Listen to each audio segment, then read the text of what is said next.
Twongeye kubaha ikaze aho turi hano mu isantere, hano turi mu kagari ka Nkuzuzu, umurenge wo ni uwa Bumbogo, aho tukuzaniye inzu iri mu isantere ihagaze $500,000, ubwo ni 5 n'igice, akaba ariyo y'iyi muri kureba imbere yacu, iyo ngiyo murabona ko ari inzu rwose ushobora kugura ukayikoresha mu buryo ushaka, tukwereka iyo santere ngiyo irazamuka ikagera ruguru kandi nanone igahindukira ikamanuka, aha hose ni mu isantere, ni muri iyo santere, urabona ko ari isantere yisanzuye, ushobora kuza ugashoramo amafaranga, ibintu bikagenda neza cyane. Iyi nzu rero murabona ko ikoze mu buryo bw'impara, ushobora kuza ukagura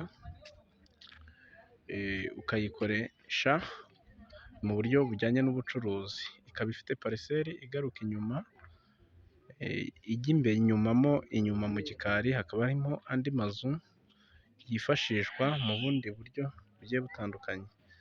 Aha hantu rero ni Nkuzuzu mu kagari keza rwose, abantu bishimira kuba baza guturamo cyangwa bakahashakira ibindi bikorwa bitandukanye. Tugiye tuhafite rero imari zitandukanye, amazu, ibibanza bigari, ndetse hari n'amahegitari tugiye dufitemo ushobora kutubarizaho tukaba twayabaha.